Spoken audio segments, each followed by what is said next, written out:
Vous êtes sur le point d'écouter Distorsion, un podcast sur... But what emerges is a portrait of a young teen killer, his mindset during the murder, his odd lack of real emotion, and what led him, along with accomplice Cruz Wellwood, to bind, beat, and brutalize Kimberly Proctor. Des histoires étranges de l'ère numérique.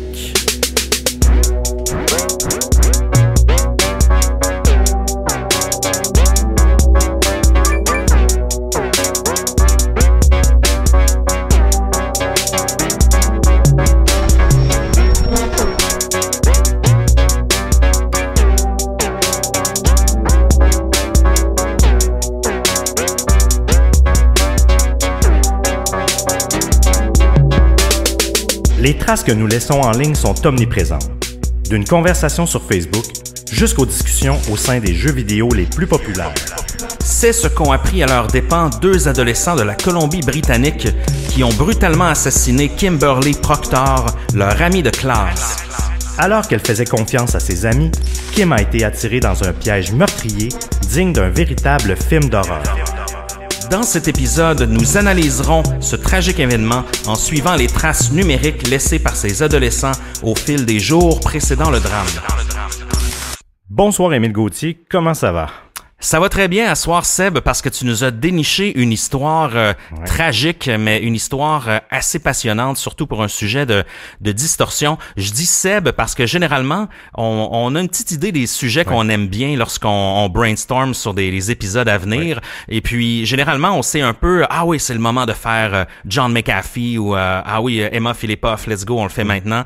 Mais dans ce cas-ci, c'est vraiment plus un sujet que Seb nous a retrouvé dans les bas-fonds d'Internet. Ouais. C'est une histoire tragique, une histoire canadienne aussi, cette jeune adolescente Kimberly Proctor de la Colombie-Britannique qui a été brutalement assassinée. C'est de la sextorsion d'une certaine façon. Ah, 100%. Elle a été manipulée par des amis en fait qui l'ont amenée vers. Vous allez voir là, dans l'épisode. Là. C'est un cas qui est directement dans notre ligne. En fait, c'est des meurtres puis c'est lié. Puis il y a pas des meurtres, mais un meurtre puis qui est lié à une enquête qui est totalement nourrie par le numérique puis qui a permis de résoudre l'énigme complètement par les traces que les ados ont laissées sur leur passage, là, sans tout en étant naïfs et sans jamais vraiment penser à ça. Là. Ça touche aussi toutes les communications qu'on a en ligne, les chats, les réseaux de discussion, Facebook, même aussi ce qu'on retrouve dans les jeux vidéo. Dans ce cas-ci, dans le cas de Kimberly Proctor, elle était une gameuse, donc une joueuse de World of Warcraft, et il y a eu des échanges là-dessus. On a tenté de l'attirer, de l'embobiner dans un piège, et malheureusement, elle est tombée dans le piège et elle en a été une victime tragique. C'est quand même assez triste. C'est arrivé récemment, je crois. 2010, en fait. 2010, fin septembre 2010 environ. Mm-hmm. Et puis, c'est toujours touchant parce qu'on se dit, Kimberly, justement, c'est une fille qui était un peu différente. Elle aimait un peu, là, justement, la culture geek, la culture gamer. Ça aurait pu être une auditrice de distorsion. On sait jamais. Exact, oui. Comment dire, elle a voulu bien faire, mais elle s'est faite amené là, dans un piège et c'est assez tragique.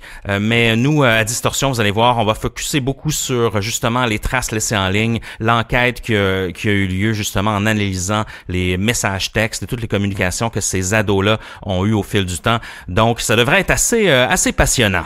Qu'est-ce qu'on a à boire ce soir, Seb? Oui, on a la bière qui nous a été offerte, en fait, la tournée de bière de cette semaine qui nous a été offerte par Olivier. Donc, merci Olivier de nous offrir une bonne bière de l'Ontario. Encore cette semaine, on plug une bière canadienne qui est la Upside de la brasserie Wellington qui est située à Guelph.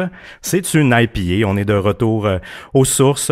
6,8% d'alcool avec un IBU de 58 pour ceux que ça intéresse. C'est une très bonne IPA. Elle est pas exceptionnelle, mais elle est très bonne. Elle a pas beaucoup d'amertume malgré son IBU et elle a beaucoup d'explosions fruitées, là, de citron, pamplemousse.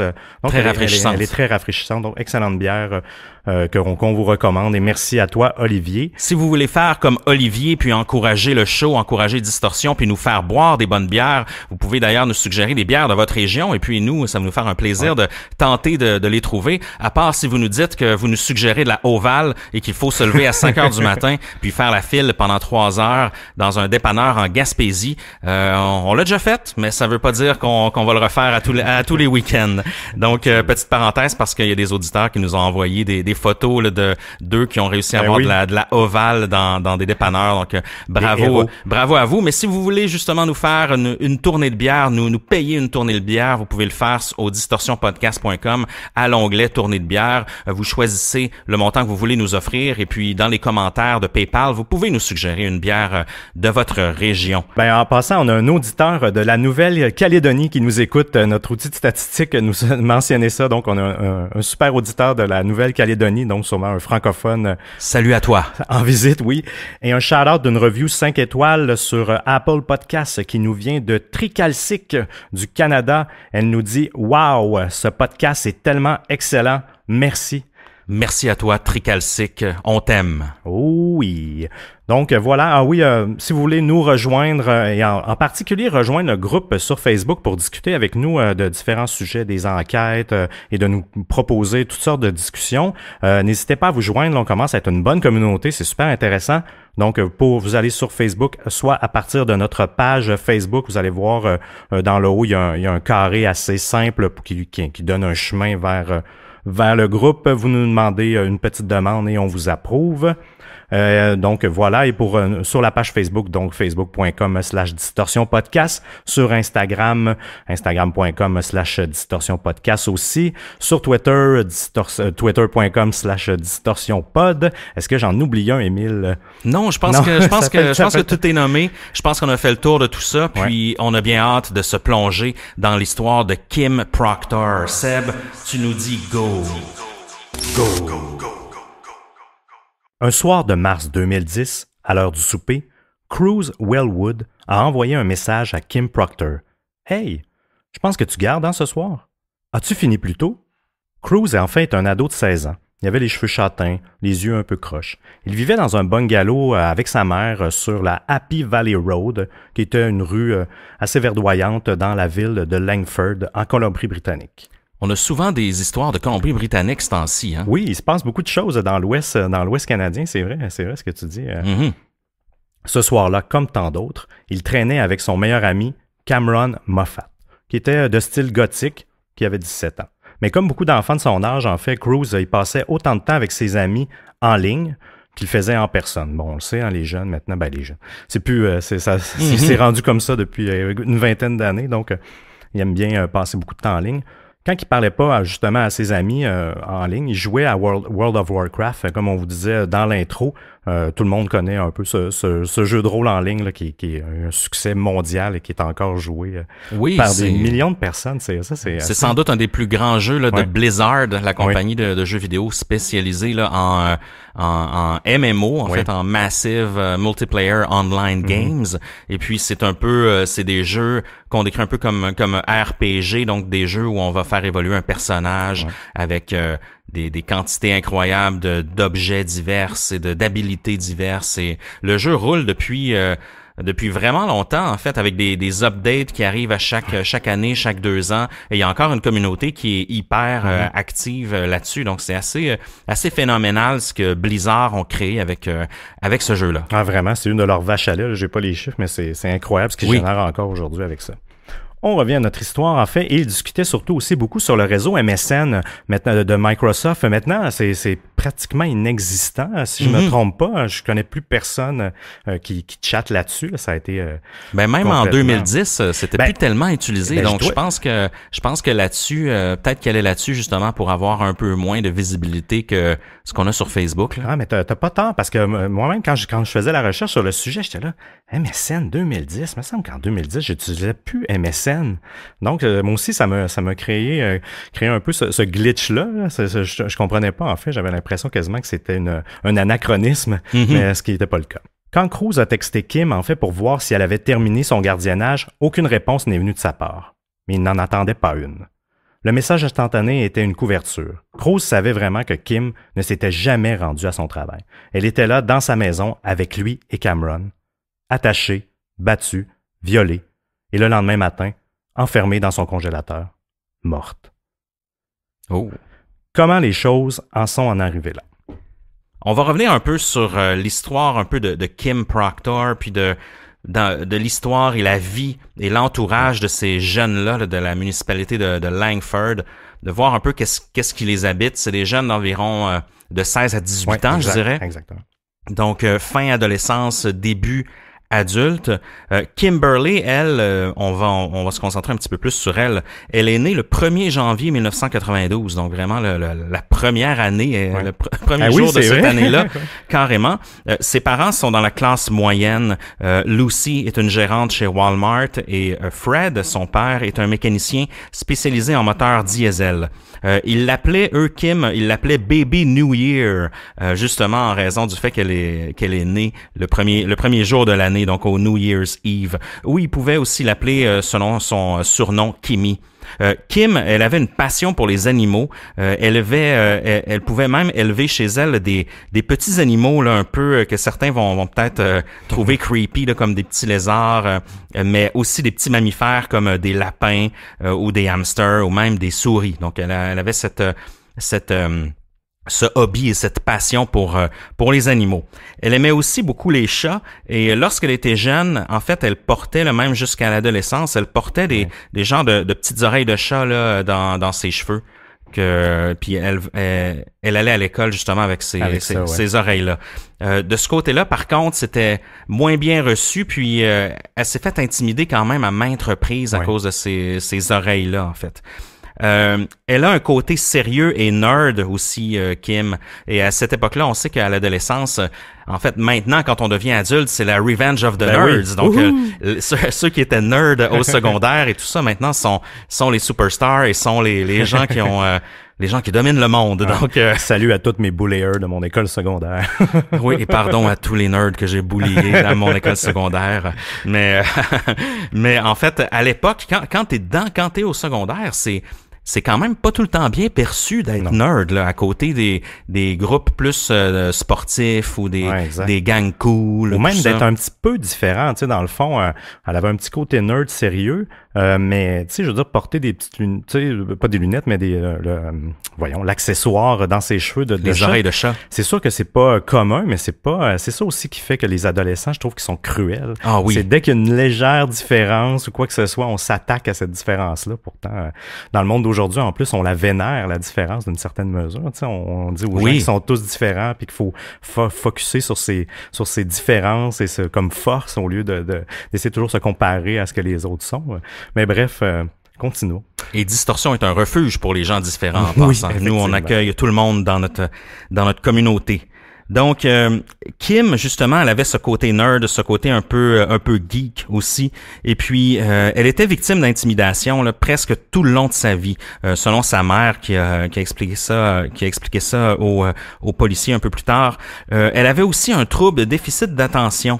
Kim, qu'elle n'a pas aidé, donc elle était constamment distraite, elle cherchait à s'évader, donc à l'école, elle était pas tout à fait tout le temps concentrée, si on veut. Elle pouvait aussi paniquer lorsqu'elle était à travers la foule, donc elle aimait pas trop ça, justement, se retrouver à l'école où elle était intimidée, donc elle avait une relation un peu difficile avec l'école. C'est pas un endroit où elle était totalement à l'aise. Ses parents ont essayé aussi de la médicamenter, mais cela ne fait que la rendre plus zombie, selon sa mère.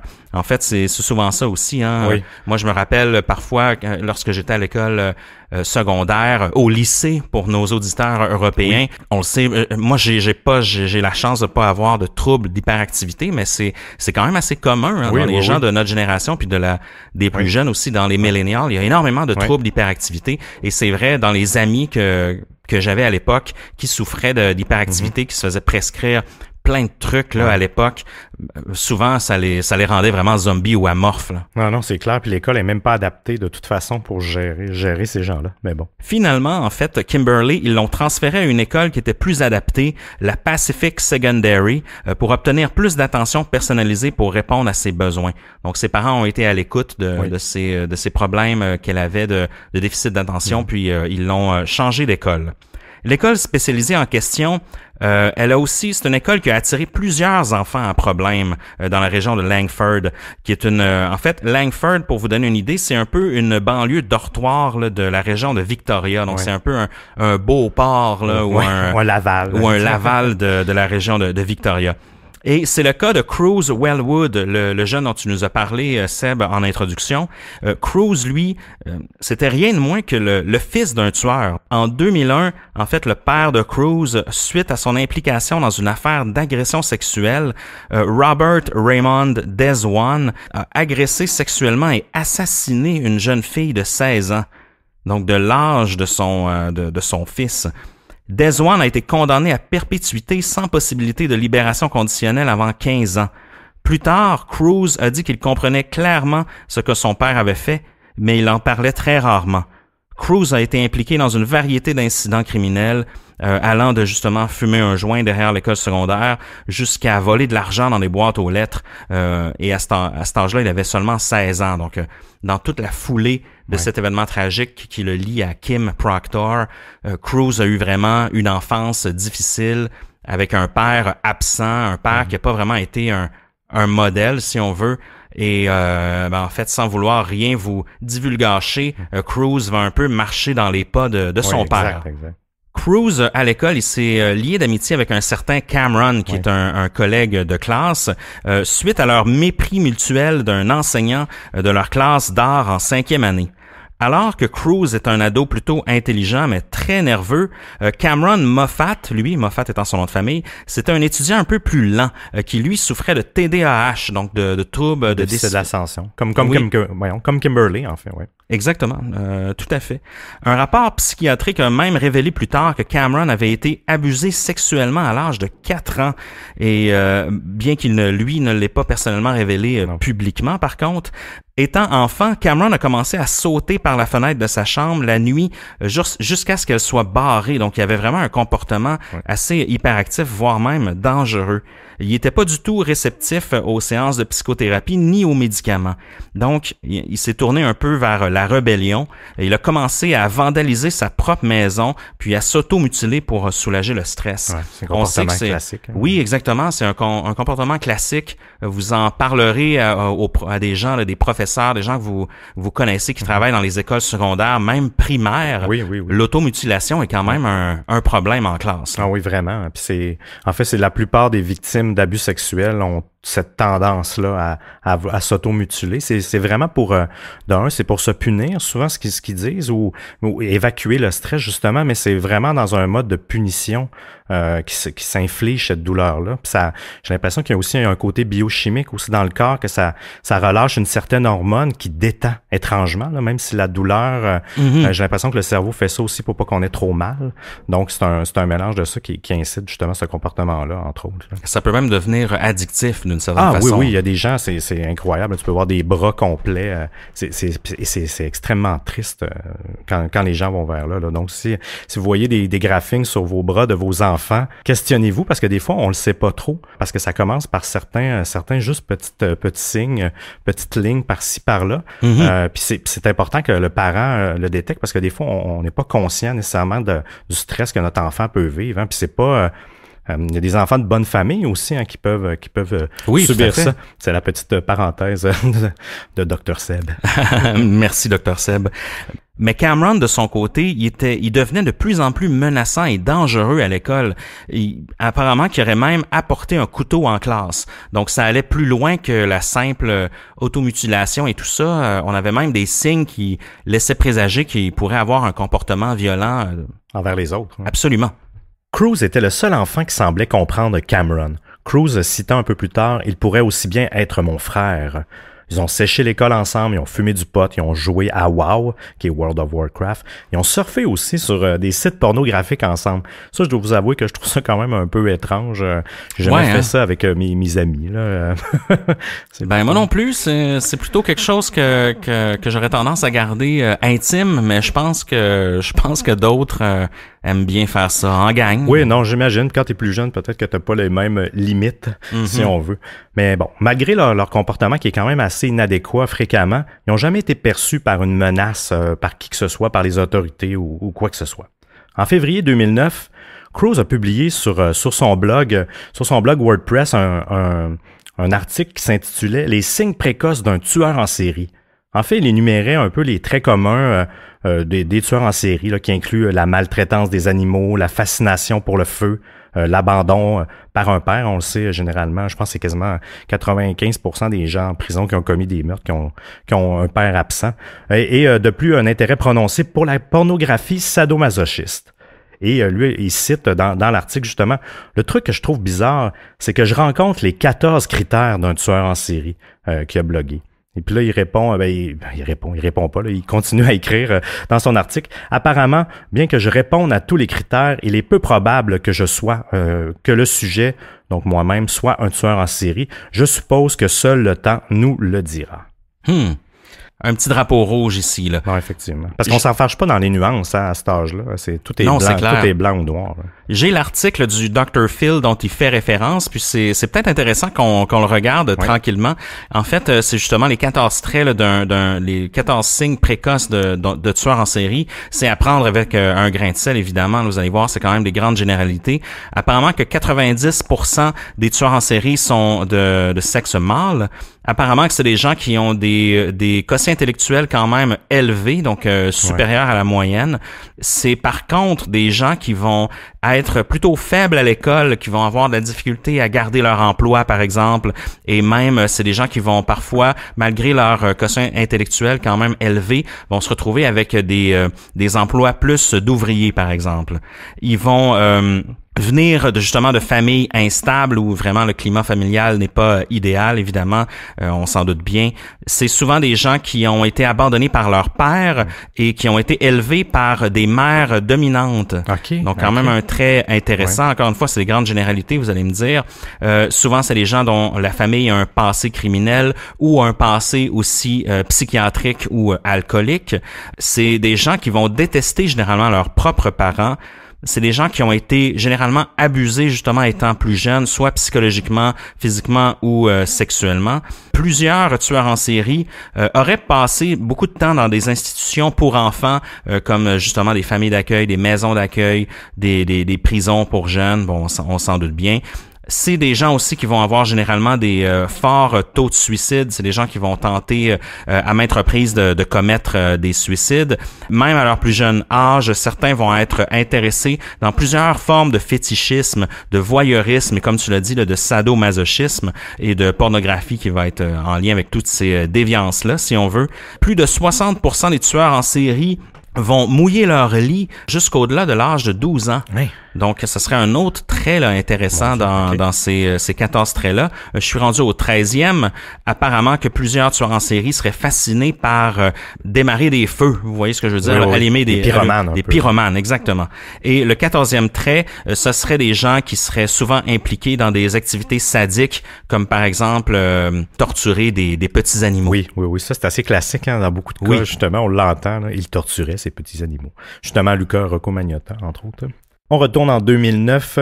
Kim, Cruise et Cameron, en fait, étaient des amis à l'école. Ils faisaient partie du même petit groupe au Pacific Secondary, l'école spécialisée pour les élèves en difficulté. Mm-hmm. Et juste une parenthèse, dans le fond, 2 des 3 là-dedans, c'est quand même des enfants avec des déficits d'attention.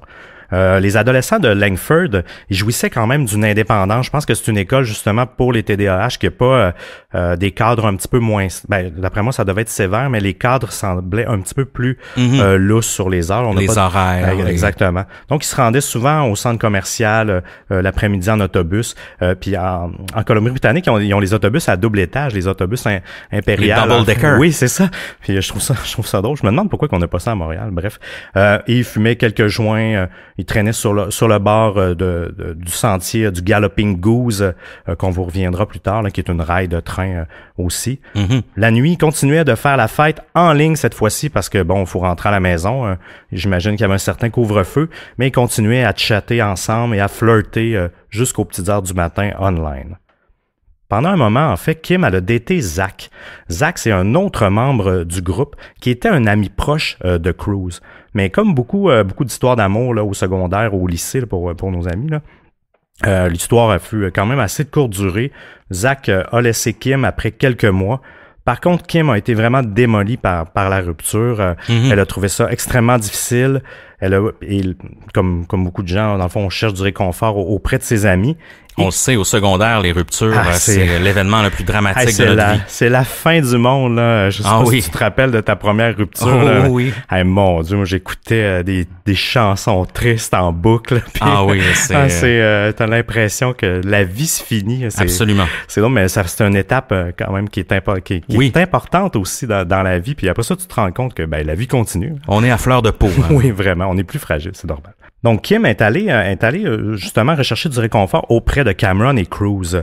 Il se confiait souvent en ligne parce qu'on le sait, généralement, on a moins de filtres. C'est beaucoup plus facile d'avoir des discussions profondes. Souvent, encore plus à cet âge-là, derrière un écran, on a moins... Il y a vraiment une barrière versus... parce que c'est vrai, même en tant qu'adulte, je trouve que c'est vrai qu'on a une facilité, une ouverture beaucoup plus grande souvent à jaser en ligne qu'en personne. Il y a quelque chose dans le contact non physique qui ouvre nos voix et nos pensées sans filtre. On va avoir plus tendance à se confier à des inconnus, à des étrangers, par exemple. Oui, ça c'est vrai ce que tu dis souvent, puis bon, on n'élaborera pas, mais oui, c'est effectivement un comportement, puis justement, des gens se font prendre aussi en ligne par des gens qui ont une bonne écoute ou que justement ils se confient à quelqu'un puis la personne peut profiter un peu de la vulnérabilité de la personne et l'exploiter par la suite. Pendant ces discussions, Cameron a avoué à Kim que lui avait un œil sur elle, en fait, qu'il l'aimait lui aussi. Puis là, il l'a complimenté sur sa beauté en lui disant, il n'y a pas vraiment traduction là, There are many beautiful things I've seen, but I must say you are one of them. Et elle a répondu, thanks. Mais Kim était vraiment plus intéressée par Cruise, par exemple, et non par Cameron. Cruise et Kim étaient devenus vraiment proches durant la séparation douloureuse de Zach. Elle envoyait souvent des textos. Et Cruise était un proche de Zach aussi. Donc, il était un peu, pas l'entremetteur, mais il était un petit peu entre les deux. Selon moi, il devait avoir toujours les deux versions de l'une et l'autre. Là. Il y avait un petit triangle amoureux là-dedans. Là. Oui. Faut pas l'oublier. Exact. Peut-être même un carré amoureux là, si on inclut Zach, parce que t'as Kim qui pendant un moment très bref a fréquenté Zach, et puis mais Zach est quand même dans la gang, il est quand même dans le même groupe d'étudiants. Et puis par la suite justement, Zach a laissé Kim, et là les deux autres, Cameron et Cruise, les deux vont commencer tranquillement à faire de l'œil à Kim, mais ça va devenir un peu malsain parce que non seulement ils vont flirter avec, et justement ils vont voir que Kim a une certaine ouverture, je pourrais dire, envers Cruise. Oui. Mais malgré tout, Cruise et Cameron vont s'en parler ouvertement. C'est vraiment malsain, là. Justement, Kim, elle a mentionné à une de ses amies qui s'appelait Samantha, que dans le fond, Cruise était plutôt un moyen, disons son attirance vers Cruise était quand même juste un moyen, pas un gars transitoire, là, mais quelque chose qui allait un peu pallier sa douleur de perdre Zach. Là. Pour elle, elle avait l'impression que... Un rebond, exactement. Puis vu que c'était son ami, puis elle pouvait se confier, puis Cruise en profitait un peu, puis c'était une bonne oreille. Donc pour elle, mais c'était pas quelque chose de sérieux. Elle voyait vraiment comme ça. Puis son ami qu'elle aurait dû écouter, en fait, elle lui a dit « Assure-toi que si tu ne l'aimes pas, de pas lui donner de faux espoirs. » Puis ça, c'est une sage leçon, en fait. C'est une phrase, en fait, qui semble assez anodine, mais qu'elle va prendre vraiment un tout autre sens un peu plus tard. Au cours d'une conversation, en fait, Cruise a dit à Kim qu'il se sentait plus ouvert avec elle qu'avec les autres. Il a dit « Je peux pas te mentir à toi, ça me ferait sentir trop coupable. » Donc, il est pas capable. Donc, il se sentirait une culpabilité s'il lui mentait. Il dit « Normalement, j'en suis capable, mais tu me fais sentir tellement bien, honnête, pour une raison que j'ignore. » Kim a répondu avec un rire et un émoticône de confusion. En fait, le 2 points S là, qui fait la bouche un peu distorsionnée. Puis elle a écrit « Merci, je suppose ». Donc, c'est un peu... ça aussi, c'est une drôle de réponse. On voit qu'elle n'est pas... pas 100% à l'aise avec les avances de Cruise. Non, puis elle est pas directe dans son refus, mais tu vois que elle ouvre pas de porte tant que ça, si on peut en convenir, là. En ligne, ils ont commencé à partager leurs secrets et leurs insécurités, ce qu'ils ne faisaient pas vraiment en personne. Kim a dit à Cruise qu'elle se trouvait petite et grassouillette, mais Cruise tentait toujours de la rassurer et lui disait « Tu es belle comme tu es ». Kim un jour a plaisanté sur un vieux surnom de Cruise que Cruise avait à l'école, parce qu'ils ont fréquenté l'école longtemps ensemble, qui était Spaz. Spaz, en fait, pour votre information, ça veut dire quelqu'un qui Un peu fou. Un peu fou, exactement, qui a un retard mental ou qui est extrêmement over-energetic, qui a trop d'énergie, qui bouge tout le temps. Et il a vraiment pas aimé ça. Il disait que pour lui, c'était une blessure qui était vraiment profonde, plus qu'elle ne pensait, qu'elle devrait pas rire de ça. C'était pas un surnom pour lui, c'était une insulte. Il dit, j'avais d'énormes problèmes avec les gens. Ça n'a jamais été quelqu'un de très sociable qui était capable de bien communiquer. J'ai toujours eu de la misère à fonctionner. Il dit, puis j'ai encore de la misère à fonctionner en société aujourd'hui, mais maintenant, je sais comment les gens fonctionnent et je sais quoi faire pour les tiquer, là, les faire, justement, les faire eux-mêmes, pas les boulier. Les provoquer. Les provoquer, exactement. C'est assez facile de porter un masque et de faire semblant. Quand Cruz a écrit « Être quelqu'un de violent et explosif », elle a répondu par « LOL ». Un jour, il lui a écrit « Tu es trop bonne, Kim. Tu fais trop confiance aux gens. » Peut-être effectivement que c'était des signes avant-coureurs de ce qui allait se passer. On a parlé beaucoup de leur relation en ligne, de vraiment les discussions qu'ils entretenaient sur Facebook Messenger, via texto ou même via World of Warcraft, mais ces gens-là, hors ligne, en fait, dans la vraie vie, il y avait une attitude complètement différente envers eux-mêmes. C'était des gens qui avaient pas tendance à se confier. Donc, lorsqu'ils étaient ensemble, c'était souvent des discussions qui étaient en superficie, qui n'allaient pas vraiment au fond des choses. Ils étaient plus à l'aise vraiment de se confier en ligne via les différents outils de communication. Hors ligne, par contre, les deux amis, Cameron et Cruz, eux, ils ont commencé à tourner tranquillement vers le côté noir de la force, si on veut. Souvent, ils étaient high, donc ils fumaient du pot ensemble, ils se défonçaient la gueule, et ils auraient apparemment expérimenté avec des boissons un peu étranges, avec du sang et des fluides corporels. Donc, je n'en sais pas plus. Ils ont commencé à s'intéresser non seulement à la culture geek et à la culture gothique, comme c'est le cas de plusieurs ados, là, à écouter du black metal et à s'habiller en noir et tout ça, mais eux, ils ont développé tranquillement une passion aussi vers l'occultisme là, et même un peu le satanisme. Donc cette passion-là s'est transformée en vraiment en objectif à atteindre et même en une forme de plan. Des amis ont même rapporté avoir entendu Cameron crier après les membres de sa famille à la maison et Cruz, qui vivait toujours seul avec sa mère, qui était résistant là, à toute supervision et à tout encadrement. Donc les deux jeunes vont se rebeller autant à l'école que dans leurs familles respectives. Et une pratique qu'ils vont commencer à faire, là, les deux amis, ça va être de visiter des sites pornographiques ensemble. Ils vont justement se réunir puis regarder les sites pornographiques, surtout sadiques. Puis dans leur fréquent clavardage, c'est là qu'ils ont commencé à fantasmer sur le viol et la soumission. Et c'est tranquillement là, à ce moment-là, que vraiment leur idée là, de faire un plan va prendre forme. Donc c'est là que les choses vont un peu commencer, si on veut. Un jour, Kim discutait séparément entre eux, mais en même temps, donc avec les deux gars, mais dans des fenêtres différentes. En passant justement d'une fenêtre à l'autre, et un soir, Cameron a commencé à lui envoyer des messages à caractère sexuel. Il l'a invité à une fête dans ses pantalons, comme il décrivait, et il lui a promis un lollipop, donc un genre de suçon rempli de crème. Kim va lui répondre « Oh my God » et elle va écrire à Cruz, donc dans une autre fenêtre, en lui expliquant tout ça, en lui disant que justement Cameron est en train de lui écrire et en lui expliquant l'histoire du lollipop.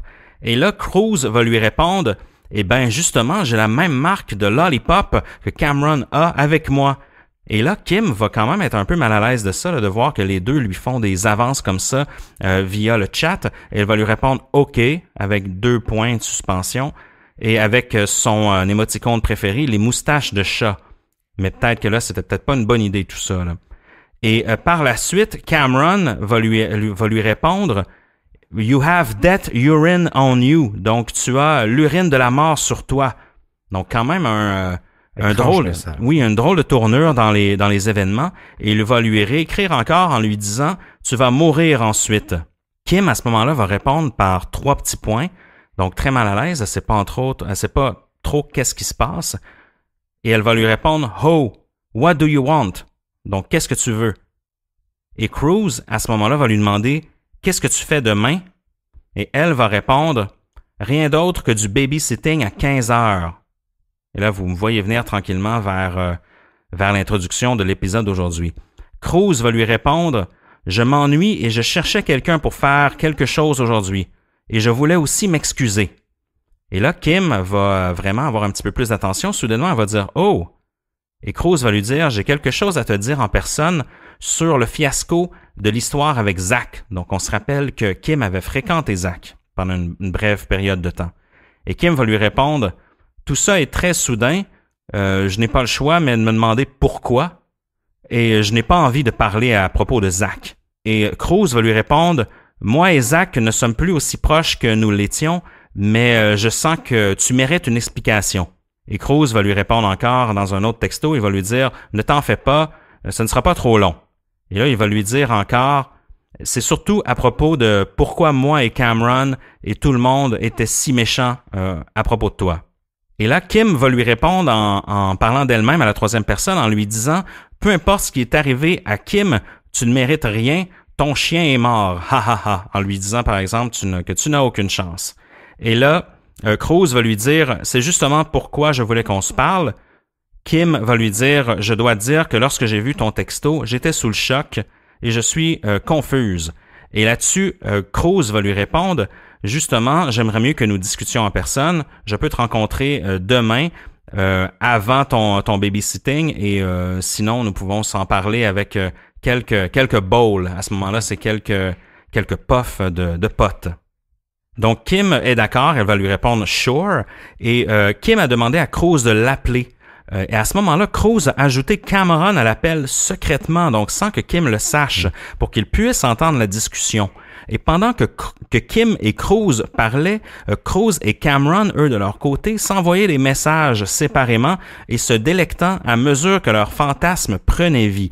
Donc, le but ici, on le sait pas encore, mais ce que Cruz et Cameron ont en tête, c'est d'attirer Kim en personne chez eux pour éventuellement mettre leur plan là, de site pornographique sadomasochiste à exécution. Donc, ça regarde mal tout ça et Kim est en train de tomber dans le panneau. Et à ce moment-là, en fait, c'est là que Cruz va écrire à Cameron, ou l'inverse, pardonnez-moi, je vais lui briser le nez, je vais lui enlever son anneau de nez et je vais le brûler. Et là, Cruz va lui réécrire « Brûle sa peau ». Et là, Cameron va lui répondre « Pourquoi ne pas la garder attachée, mais en vie ?» Donc, un échange de textos quand même assez troublant. Vraiment. Ça, ce qu'on vous lit, c'est ce que justement les policiers ont trouvé. Oui. Et ça n'a pas été très difficile pour eux de trouver toutes ces preuves-là. C'est assez incriminant. On voit carrément le plan prendre forme et la pauvre Kim d'être victime dans tout ça et de se laisser embarquer dans cette manipulation. Ce matin-là, Kim était encore au lit quand sa mère l'embrassa et la salua avant d'aller travailler comme elle le faisait à chaque matin. Et elle ajouta qu'elle l'aimait beaucoup. Les deux avaient vraiment raison d'être heureux ce matin-là parce que la veille, Kim elle a appris qu'elle avait assez de crédit enfin pour obtenir son diplôme d'études secondaires et qu'elle avait vraiment hâte de faire du bénévolat au centre local de réhabilitation des animaux sauvages, le Wild Ark. On se souviendra que Kim est une passionnée des animaux. Donc pour elle... on le sait, les enfants qui ont des difficultés scolaires, quand ils sont capables d'avoir un objectif tangible d'un métier ou d'un travail, souvent c'est très motivant pour eux d'atteindre leur objectif, puis elle a réussi à avoir ses crédits, donc c'était tout en son honneur. Ce jour-là, Kim, elle avait pas de cours, donc sa mère pensait qu'elle en profiterait pour faire la grasse matinée. Et pour Kim, en fait, le plan, c'était seulement d'avoir du gardiennage en après-midi et de rentrer à la maison pour commencer à coudre sa robe de graduation. Justement pour ce qu'on a mentionné plus tôt. Mais Kim avait une dernière chose à régler en premier. Après que sa mère soit partie, elle a enfilé son chandail à capuchon et elle s'est dirigée vers le terminus d'autobus de Langford. Vers 10h30, Kim est partie au terminus où Cruz et Cameron l'ont rencontré. Cameron venait d'acheter du carburant à camping, là, du gaz à camping, là, que les garçons utiliseraient plus tard pour mettre le feu au corps de Kim. Tous les trois discutèrent un moment, puis descendirent vers la petite maison brune de Happy Valley Road. Au petit matin, Cruz avait dit à Cameron qu'il utiliserait une phrase codée. Je pense que je vais faire du kiddie, c'est du craft dinner pour ceux qui ne le savent pas, quand il était prêt à attaquer. Peu de temps après être arrivé à la maison, les garçons ont frappé, donné des coups de pied et frappé Kim alors qu'il lui liait les mains et les chevilles. Cruz fourra une chaussette dans la bouche de Kim, qu'il enveloppa ensuite dans du ruban adhésif. Les deux ont violé et battu Kim pendant des heures jusqu'à soit morte d'étouffement. Ils l'ont mutilé avec un couteau et rempli avec du matériel de taxidermie. Ils ont déplacé son corps ensuite dans le congélateur dans le garage de Cruz. Toute une scène de crime. Incroyable. À un moment donné, peut-être pendant que Kim était encore en vie, Cruz s'assit devant son ordinateur et lui envoya un dernier message instantané. Son alibi, pensa-t-il, lui demandant si elle avait déjà fait son babysitting. Inévitablement, d'autres messages apparurent lorsque Cruz apparut en ligne. Il y a un de ses amis qui soupçonnait son père de boire de l'alcool à friction. L'ami de Cruz voulait des conseils, puis là, Cruz répondait pas. Il lui répondait « Dude !» et ensuite « Speak !» Son ami, ça devait pas être dans les habitudes de Cruz de pas répondre assez rapidement à ses messages. 8 minutes plus tard, Cruz a répondu à son ami « Désolé ». Le congélateur sautillait. Plus tard dans la soirée, Cameron envoya un texto à une ex-petite amie qui l'encourageait à sortir de sa maison et d'aller le rejoindre chez Cruz. Elle n'est pas venue, cependant. Ça lui a sauvé la vie. Le lendemain matin... Oui, c'est ça, parce qu'en fait, il a essayé d'en attirer une deuxième même. Là. Oui. Et ça a été confirmé, en fait, par après que si cette fille-là s'était rendue là, elle aurait subi à peu près le même sort que Kim. Mm-hmm. Donc, elle s'est sauvé la vie en n'y allant pas, si on peut dire ça ainsi. Le lendemain matin, Cruz et Cameron ont mis le corps de Kim dans un sac de hockey et sont montés à bord d'un autobus en direction du sentier du Galloping Goose, là, un endroit où il y avait tendance à se tenir les trois ensemble. Une fois là, ils ont marché péniblement dans les bois, on s'entend, ils transportaient un corps, et sous un pont. Ils ont arrosé le sac de carburant qu'ils ont acheté tout à l'heure et l'ont allumé en feu. Ici, on voit quelques, faux pas criminels, là. Même si les deux gars prétendent être des potentiels tueurs en série et que même ils vont s'en vanter entre eux dans leur message, il y a des choses ici qui font pas tellement de sens, là. De un, même, vous savez, essayer de transporter un corps dans un sac de hockey, puis même dans l'autobus, ils l'ont fait, là, mais ce qu'on appelle un dead weight, là, vraiment le poids d'un cadavre, on dirait que c'est encore plus lourd quand les muscles sont relâchés, ça. Là, donc c'est pas quelque chose qui est subtil à trimballer. Donc évidemment, ils ont été aperçus dans l'autobus avec ce sac de hockey là qui avait de la difficulté à traîner eux-mêmes. En plus, une des façons les plus difficiles de disposer d'un corps, c'est d'essayer de le brûler soi-même. En fait, c'est faisable, mais ça demande un feu qui va être très constamment entretenu, très très chaud et très chaud pendant longtemps. Ça peut prendre jusqu'à 8 heures, étant donné toute la quantité d'eau que le corps humain contient. Donc c'est vraiment eux avec leur, je pense qu'il y avait une petite bouteille là, d'essence à briquet ou à barbecue pour faire du camping. C'est vraiment pas suffisant pour faire ça. Donc on peut vous dire que de un, ils sont allés planquer le corps dans ce lieu-là qui est très fréquenté par les jeunes du quartier, là, un peu les jeunes qui vont boire ou faire des graffitis. Et de deux, ils vont essayer de dissimuler le corps à cet endroit-là en le mettant en feu. Donc, c'était destiné à foirer ce plan-là. Non, effectivement. La mère de Kim a publié un message sur Facebook, elle aussi, parce qu'elle commençait à s'inquiéter. En fait, elle avait soupçonné quelque chose de louche au moment où elle avait appelé Kim jeudi après-midi, justement durant son babysitting. Et automatiquement, elle avait été dirigée vers la boîte vocale. On le sait, quand on tombe directement sur la boîte vocale, c'est que le téléphone est éteint. Ce qui était vraiment pas dans ses habitudes. C'est ce qu'elle a dit à la police. Elle savait que quelque chose n'allait pas. Alors que la famille, la police, les amis commencent à rechercher Kim parce que tout le monde est inquiet, Cameron et Cruz continuaient leur vie comme si de rien n'était. Après avoir jeté le corps de Kim, Cruz a passé le reste de la journée à la maison avec une autre fille qu'il fréquentait. Cameron, lui, a brunché avec sa grand-mère et sa mère qui l'ont amené magasiner pour acheter un jeu vidéo par la suite.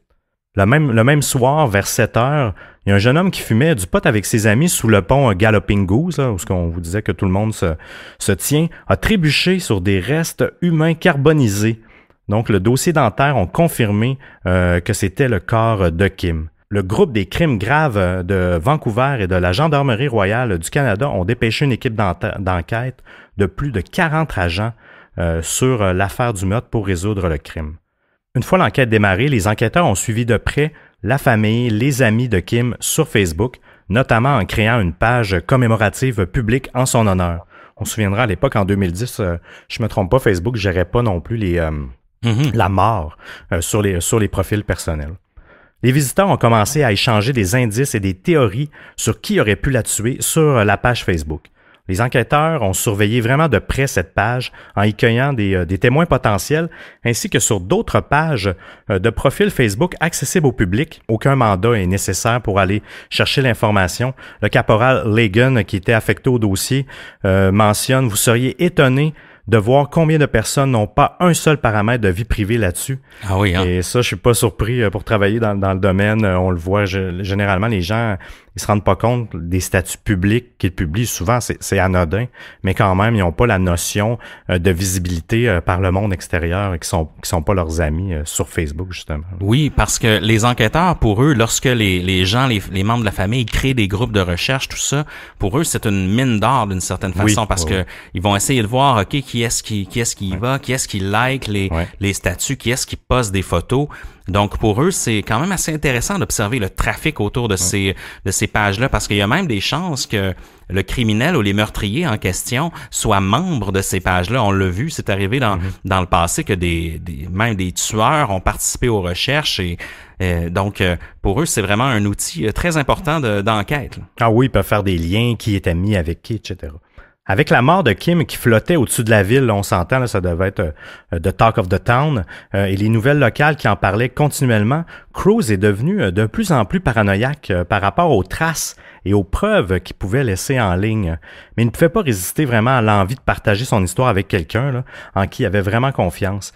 Et justement, sa paranoïa l'a amené à ne pas vouloir utiliser MSN parce qu'il commençait à se douter qu'il était peut-être surveillé. Donc, il s'est dit qu'il allait utiliser les espaces de discussion de World of Warcraft. En fait, selon lui, il était beaucoup moins susceptible d'être épié par les autorités s'il utilisait ce canal-là de discussion.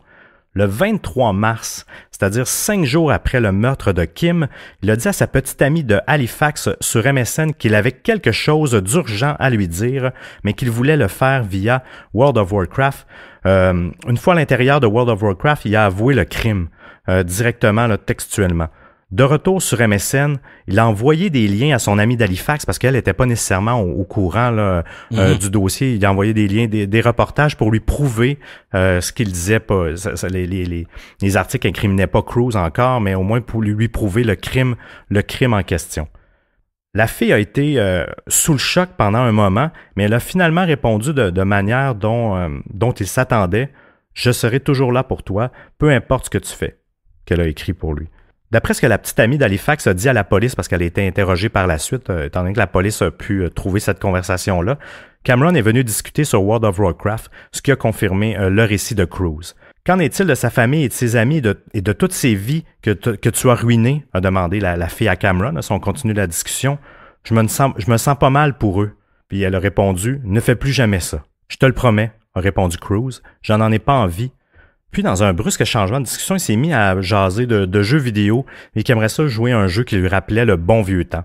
Il lui mentionne qu'il a envie de jouer de jouer à nouveau à Pokémon. Il dit « Je suis nostalgique de Pokémon depuis des mois. » Donc, on voit qu'il cherche un peu un réconfort. Hein. Quand on tombe dans la nostalgie, souvent, c'est pour... une façon d'éviter le sujet un peu. Oui, exactement. C'est du déni à 100%. Cruz, de son côté, continuait à se montrer sporadiquement à l'école comme à l'habitude, mais il ne pouvait pas contenir sa rage longtemps. On s'entend, il devait garder ça pour lui à l'intérieur. Quand Samantha a entendu Cruz parler de Kim, elle lui a demandé d'arrêter parce que c'était trop douloureux pour elle. Je vous rappellerai que Samantha, c'est une très bonne amie de Kim. Soudainement, Cruz s'est levé et a commencé à crier « No one fucking cares », dit-il, « She's dead, who give a shit ». Cameron et Cruz ont par la suite souvent discuté de l'enquête sur MSN directement sans trop se soucier. Il mentionnait « Depuis que nous avons tué cette chienne et ce n'était pas trop dur, nous devrions le faire à nouveau », qu'a écrit Cameron à Cruz le 25 mars. Cruz et Cameron ont été amenés en interrogatoire par la suite parce qu'ils faisaient partie de la liste pas nécessairement des suspects à cette époque-là, mais des gens de l'entourage qu'ils devaient interroger. Et les garçons ont admis avoir vu Kim le matin du jour de sa disparition, mais ont affirmé qu'elle les avait quittés tôt pour se rendre à l'école. Quand un policier a demandé à Cruz de quel type de personne pouvait commettre un tel acte, Cruz a dit « Quelqu'un qui pense que ça vaut la peine de tuer quelqu'un ou quelqu'un qui a une rage à contenir. » là, Plus les jours avançaient, plus la police disposait suffisamment de preuves pour obtenir un mandat, en fait l'autorisation judiciaire, pour surveiller et analyser les activités en ligne de Cruise et Cameron. On le sait, là, ils surveillaient tout ce qui se passait public sur Facebook sans mandat, mais il y avait besoin de plus pour aller chercher les preuves. Cruise et Cameron ont été mis sous étroite surveillance parce que la police commençait à avoir vraiment des doutes. Ils ont mis leur maison, leur cellulaire et même le gazebo dans le parc où ce qu'ils avaient l'habitude de discuter sous écoute. Ça, je trouve ça intéressant quand même de la part des enquêteurs. Avis à tous les jeunes qui se tiennent dans les gazebos. Vous n'êtes pas à l'abri. Grâce à l'analyse des contenus des ordinateurs justement et des cellulaires des jeunes garçons, ils ont extrait même les recherches sur Google et Wikipédia et toutes les anciennes transcriptions de messages textes et de messages instantanés autant sur toutes les plateformes où ce qu'ils discutaient. Au total, écoutez ça, c'est fascinant. Au total, l'unité des crimes technologiques a amassé l'équivalent de 1,4 milliard de feuilles de papier si on avait imprimé toutes les preuves numériques sur les deux garçons qu'ils ont amassés. Il y a quand même plusieurs personnes. Il y était 40, là, on se le rappellera, qui ont épluché tout ça. Là, c'est un travail de moine. Ah ouais, c'est assez fascinant. Le vendredi 18 juin maintenant, Cruise et Cameron ont été arrêtés officiellement là, pour le meurtre de Kim.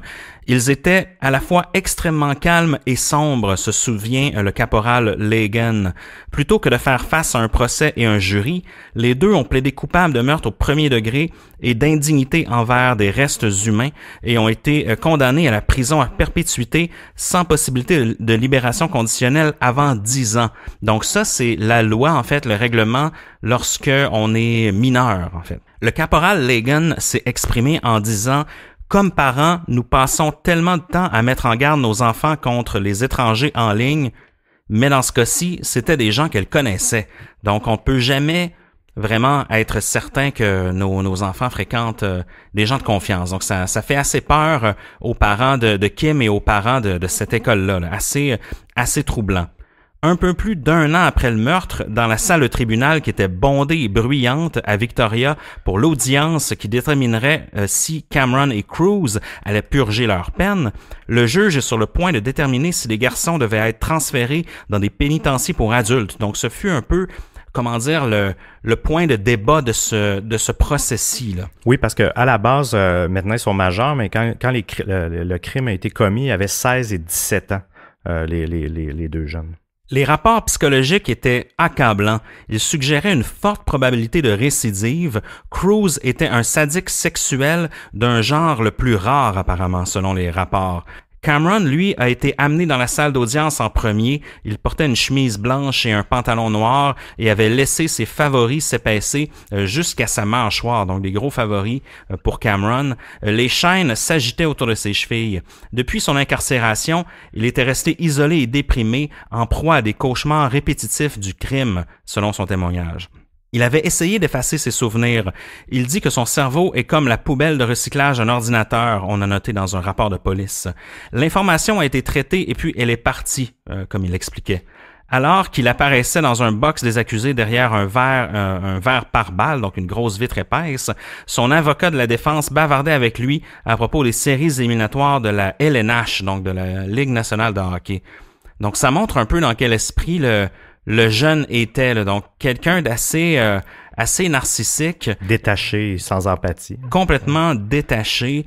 Il semble être dans le déni complet face au meurtre, comme il l'explique en disant que son cerveau est un peu comme la poubelle de recyclage d'un ordinateur.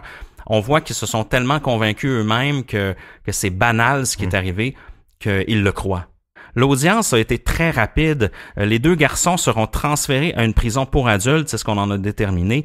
Des installations où, selon le procureur, un programme plus complet de traitement des délinquants sexuels y est offert, y compris la castration chimique. Mais c'est quand même une méthode qui est très, très controversée, là, ça, au Canada. Là. Oui. Les résidents de Langford sont encore ébranlés que de tels tueurs puissent en quelque sorte grandir dans une si petite communauté et passer inaperçus. Souvent, c'est troublant que lorsque ces histoires-là arrivent dans des petites communautés. Dans une grande ville, des fois, on va passer à la prochaine nouvelle 15 minutes plus tard, mais dans les petites villes, c'est souvent la grosse nouvelle de l'année. les gens se connaissent plus dans les grandes villes, ce qui rend la chose un peu plus banale, malgré qu'il y en a plus. Je pense que veut pas, on devient un peu plus éloigné. Là. Tu sais, telle personne, c'est pas dans notre famille ou proche. Dans les plus petits villages, j'ai l'impression que les gens veut pas, les liens sont plus proches, les gens se connaissent plus, oui. Ce qui doit un petit peu augmenter la peine et être troublé par tout ça. Là.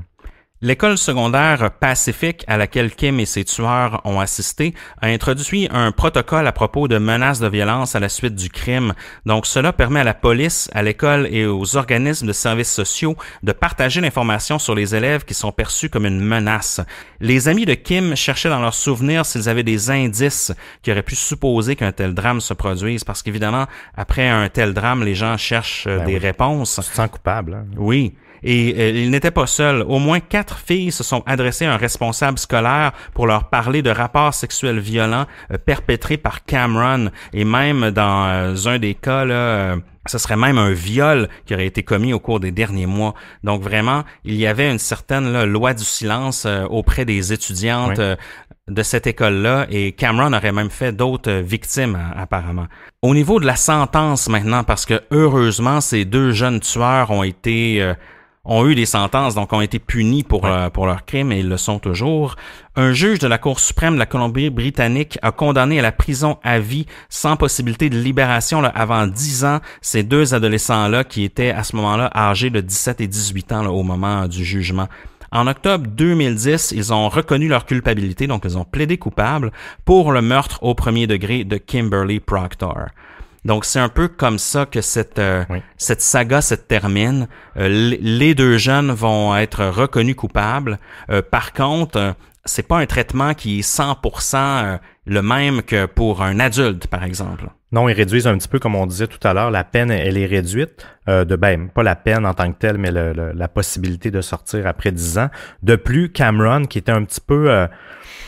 comment dire, le moins fucké des 2, là, si on pourrait dire, là, c'est moins l'initiateur. Lui, il a été transféré, en fait, dans une autre prison à une sécurité médium, en fait, où ce qui va avoir d'autres programmes de réhabilitation. Mais ça avait fait, ça a été comme déclaré en 2012 environ, fin 2011, et ça avait vraiment fait une tollée aussi par rapport à la famille. Pour eux, ils ne comprennent pas que lui, c'est sûr, là, mais il reste tout de même en prison, là. Donc, mais je peux comprendre pour la famille qu'on veut pas que que le criminel qui a tué notre fille soit transféré. C'est comme si ça minimisait un petit peu le drame. C'est ça, je pense, qui doit déranger vraiment les gens. Donc, une histoire vraiment, vraiment tragique, Seb, vraiment, qui touche à la sextorsion, qui touche justement au rapport que nos adolescents ont avec la technologie, mais aussi comment ils peuvent facilement se faire manipuler par des mauvaises personnes. Dans ce cas-ci, on peut pas blâmer la technologie elle-même, parce que la technologie a aidé aussi à trouver ces coupables-là. Mais par contre, je sais pas s'il y a une leçon à en tirer, mais pour moi, il semble que Kim, d'une certaine façon, soit tombé entre les mains des mauvaises personnes au mauvais moment. Je vois pas comment ça aurait été très difficile à prévenir là, un geste comme ça. Là. En fait, oui, exact. T'as vraiment raison par rapport à Kim, mais la prévention qui aurait dû avoir eu lieu, c'est à l'école, tous les gestes qu'il y a eu, même les filles qui ont pas dénoncé à l'époque, mais on le sait, on est dans un ère de dénonciation. Il n'y a pas si longtemps que ça. Mm-hmm. C'est encore, ça l'est encore. C'est pas pour rien qu'on vous en parle d'ailleurs maintenant. Oui, ça fait partie. On est un peu dans cette ère-là, donc on voulait quand même amener un cas qui incite les filles à dénoncer si possible. Oui, parce que ça aurait pu justement empêcher ce crime-là d'arriver, parce que on comprend les femmes, puis ce qui est arrivé dernièrement, en tout cas dans notre région et tout ça, a amené beaucoup ça a changé le comportement des femmes, même en Amérique du Nord, en fait, avec toute l'histoire de Weinstein, à dénoncer les abus sexuels tôt pour éviter de faire d'autres victimes pour que ces abuseurs-là soient tout de suite arrêtés. Un des héritages, en fait, de l'histoire de Kimberly Proctor, c'est un projet de loi, en fait, qui s'appelle la Kimberly Law, qui est en cours. En fait, vous pouvez aller sur le site web au kimberlyslaw.com, et il y a une section pour le Québec, si vous voulez le remplir une pétition pour faire passer cette voie-là. En fait, c'est une réforme de la loi sur les jeunes contrevenants là, qu'on connaît ici au Québec. Et puis, ça a pour but justement de prévenir les cas de cyber-intimidation et de sextorsion, même à un plus jeune âge. Donc, à essayer de trouver une façon de prévenir et de repérer ces gens-là, ces possibles prédateurs-là. Et je vous en parle rapidement. En fait, c'est quelques lignes, mais on parlait tout à l'heure du protocole de traitement des menaces là, qui avait été intégré dans l'école de Kimberley. Eh bien, ce projet de loi-là voudrait standardiser ce protocole-là afin que ce soit présent dans toutes les écoles. Et il y a aussi, évidemment, traiter les symptômes de comportement dangereux le plus tôt possible, comme c'est le cas des jeunes qui affichent leur douleur et leur état d'âme sur les réseaux sociaux. On le sait, il y a aussi une certaine tendance, la tristesse est à la mode sur les réseaux sociaux. Il y a des styles de musique aussi actuellement qui prônent un peu ça, là, la dépression, tout ça. Même sur Instagram, si vous allez dans les raccoins de certains endroits sur Instagram, vous allez vous rendre compte que c'est très déprimé. Donc, est-ce qu'il y a une façon de repérer ça? Il y a aussi la responsabilité parentale, et ça c'est un peu plus concret si on veut. Cette loi-là propose que un peu comme lors de dommages physiques ou de dommages de propriété, ce serait de tenir les parents responsables des crimes de leurs ados en imposant une amende là, allant jusqu'à 25 000 $ pour dédommager les familles. Donc ça c'est quand même il est dur de se prononcer là-dessus parce que c'est quand même assez drastique. Évidemment, on demande pas aux parents d'aller en prison, là, mais ils pourraient avoir une certaine forme de dédommagement. Bref, c'est dans les points proposés. Au point 4, on a que le tribunal pour adultes pour les crimes graves, en fait, c'est d'avoir un tribunal automatiquement pour adultes pour les crimes graves qui sont commis lorsqu'on a 16 ans et plus. 100% d'accord avec ça. On a aussi la diffusion des noms des jeunes lorsqu'ils plaident coupables. Donc, c'est un registre public des jeunes délinquants. Lorsqu'ils plaident coupables, c'est d'exposer leur nom sur une liste. Et aussi au niveau, parce que quand ils sont jeunes, quand il y a le procès, il y a pas un droit de veto, il y a un interdit de divulgation des noms. Et même durant le procès, au début, il y avait pas, les noms étaient jamais sortis de Cruise et Cameron. Et justement, il a fallu que le juge l'autorise de lever à cause qu'il était mineur.